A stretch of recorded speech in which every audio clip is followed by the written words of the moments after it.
தென்னக ரயில்வே பொது மேலாளரை சந்தித்து முதலமைச்சர் அவர்களின் உத்தரவின் பேரிலே எழும்பூர் ரயில் நிலையத்தில் நடக்கின்ற பணிகளால் கிட்டத்தட்ட 60% சபர்பன் ட்ரெயின்கள் பாதிக்கப்பட்டுள்ளன, நிறுத்தி வைக்கப்பட்டுள்ளன. இதனால் பொதுமக்கள் மிகுந்த அவதிக்கு உள்ளாகிறார்கள். ஏற்கனவே இதை பற்றி நான் பொது மேலாளரிடம் தொடர்பு கொண்டு தொலைபேசி மூலமாக அதற்கு ஆவண செய்ய வேண்டும். ஏனெனில் அவர்களை பொறுத்தவரை அவர்கள் நிலை என்றால் எழும்பூர் ரயில் நிலையம் மிகுந்த பழுதடை நிலை இருக்கிறது. நாங்கள் அதை மேற்கொள்ள வேண்டிய வேலைகளை செய்யாவிட்டால் இன்னும் பழுதடைந்து ஏற்கனவே அங்கிருக்கிற எஸ்கலேட்டர்களும் சரி பிளாட்ஃபார்மும் சரி சரியான முறையிலே பயணிகள் வசதிக்கு இல்லை என்றார்கள். நான் கேட்டது இன்று அவர்களிடம் கலந்தாலோசனை கேட்டதென்றால் இந்த பணி முடிவதற்கு எவ்வளவு நாட்கள் ஆகும் என்றால் மார்ச் 30 வரைக்கும் ஆகும் என்று அவர்கள் சொல்லியிருக்கிறார்கள். முன்னதாக முடிப்பதற்கான முயற்சிகளை எடுப்பதாகவும் எடுத்துக்கொள்கிறார்கள். சரி, அதுவரை பொதுமக்களுக்கு அவதி ஏற்படாமல் குறிப்பாக தாம்பரத்திலிருந்து பீச்சுக்கு செல்கின்ற நிலைய வழிகளிலே 60% குறைக்கப்பட்ட எலக்ட்ரிக் ட்ரெயின்களை அதிகப்படுத்த வேண்டும். அதற்கான முயற்சிகளை திங்கட்கிழமை வரை எடுத்துள்ளதாகவும் இன்று முதல் பார்த்தீங்கன்றால் கிட்டத்தட்ட 12 பஸ்ஸுகளை தாம்பரத்திலிருந்து பீச்சுக்கு சிறப்பான முறையிலே காலையிலும் மாலையிலும் பீக் இருபுறமும் செய்வதாகவும் இருக்கிறார்கள். அதேபோல் பார்த்தீங்கன்றால் அதிகமான ட்ரெயின்களை சில ட்ரெயின்களை ஏனென்றால் அந்த காலையிலே பார்த்தீங்கன்றால் அது அவசர சொல்வது எக்ஸ்பிரஸ் ட்ரெயின் ட்ராக் வந்து ஃப்ரீயா இருக்கு. அதுல வந்து சபர்பன் ட்ரெயினை விட்டு முடிந்த அளவுக்கு காலை பீக் அவர் டிராபிக்கை நாங்கள் சரி செய்கிறோம்.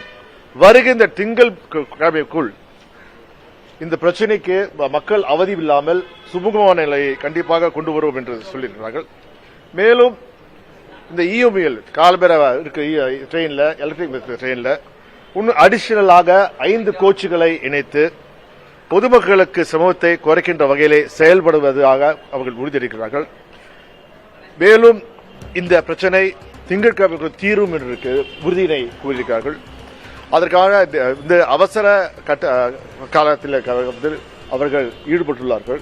நான் கேட்டுக்கொள்வதுதான், ஏன் இந்த நேரத்தில் இவர்களுக்கு நாங்கள் இங்கே செய்ய வேண்டும், சற்று படிப்படியாக செய்திருக்கலாமே, ஒரே சமயத்தில் மொத்தமாக இல்லை. அவர் என்றால் அந்த மோசமான நிலையில் எழும்பூர் நிலையம் இருப்பதால் வேறு வழி என்று இதை செய்கிறார்கள். எனினும் இதை தினமும் கண்காணித்து பொதுமக்களுக்கு எந்தவித பாதிப்பு இல்லாமல் செய்வது உறுதியளித்திருக்கிறார்கள். அந்த உறுதியை நாம் அவர்களை பார்த்து 2-3 நாட்கள் மீண்டும் நாங்கள் ஆய்வு செய்து மேலும் இந்த பிரச்சனை தீராவிட்டால் மீண்டும் அடுத்த கட்டமாக ரயில்வே துறை அமைச்சருக்கு இதை நாங்கள் எடுத்து சொல்லலாம் என்று இருக்கோம். பயணிகள் சிரமத்தை தமிழக அரசு என்ன செய்திருக்கு? அதாவது ரயில்வே பக்கம் இருந்தாலும் தமிழக அரசு என்ன நடவடிக்கை எடுத்திருக்காங்க? இது முழுக்க பார்த்தீங்க என்றால் மெட்ரோல மூலமாக தமிழக அரசு அதிகமான ட்ரெயின்களை வைக்க முயற்சிகள் எடுத்துக்கொண்டிருக்கிறது. பிரச்சனை என்னன்னா, இது வந்து இவங்க பண்றதுனால காலை குறிப்பாக இது வந்து காலை பீக் அவர் தான், காலை மாலை தான், நடுவில் பிரச்சனையே இல்ல. ஏன்னால் எல்லாரும் வந்து செங்கல்பட்டுல இருந்து இங்க வேலைக்கு வராங்க, அதுமே வேலையை முடிச்சுட்டு இங்க இருந்து செங்கல்பட்டுக்கு போறாங்க. பிரச்சனை என்னன்னா, தாம்பரத்துல இருந்து வரும்போது அங்க நின்று போச்சுன்னா இருக்கு. அந்த பிரச்சனை இப்போ வந்து கிட்டத்தட்ட 30% தீர்ந்து விட்டது. வருகின்ற திங்கள் கூட முழுமையாக தீர்க்கப்படும் என்ற உறுதியினை கொடுத்திருக்கிறார்கள். கண்டிப்பாக என்ன பார்க்கும்போது அவர்கள் பேசும்போது ஒவ்வொரு அதிகாரியும் இதுல வந்து முழுமையாக கவனம் செலுத்துவதை கண்டிப்பாக தெரிகிறது, செய்வார்கள் நம்பிக்கை எனக்கு இருக்கிறது. ரயில் கட்டணம் குறைந்த அளவில் இருக்கின்றன, மக்கள் அதிகம் பயணிக்கிறாங்க. இந்த பயணிகள் சிரமத்தை போகிறது தமிழக அரசு வந்து விடியல் பேருந்து அதிகமாக இருக்கலாமே, பஸ் இல்லை கண்டிப்பாக கண்டிப்பாக இது வந்து அத்தனை முயற்சிகளையும் வந்து முதலமைச்சர் விட்டார்கள். ஆயினும் நான் சொல்றேன்னா, இது வந்து டெம்பரரி பிரச்சனை, இது பெர்மனன்ட் இஷ்யூ கிடையாது, டெம்பரரி பிரச்சனை. என்னவென்றால் எழும்பூர் ரயில் நிலையம் தயாராகிவிட்டால் இந்த பிரச்சனை தானாக தீர்ந்துவிடும். எனவே ஆயினும் இந்த குறுகிய சமயத்தில் அனைத்து முயற்சிகளும் தமிழக அரசும் எடுக்கும் என்ற உறுதியினை தருகிறோம். ஓகே, வந்தது இதுக்கு இப்ப வந்தது ரயில்வே பிரச்சனை, நீ அங்க எங்க இருக்கிற நீ? ஓகே,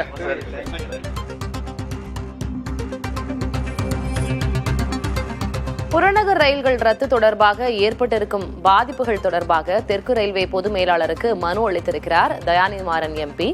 பொதுமக்களுக்கு பாதிப்பு ஏற்படுத்தாத வகையில் இதனை சீர் செய்ய வேண்டும் என்று அவர் வலியுறுத்தியிருப்பதாக குறிப்பிட்டிருந்தார். வரும் திங்கட்கிழமைக்குள் பிரச்சினை சரி செய்யப்படும் என்று ரயில்வே துறை அதிகாரிகள் உறுதியளித்ததாகவும் அவர் செய்தியாளர்களிடையே தெரிவித்திருக்கிறார்.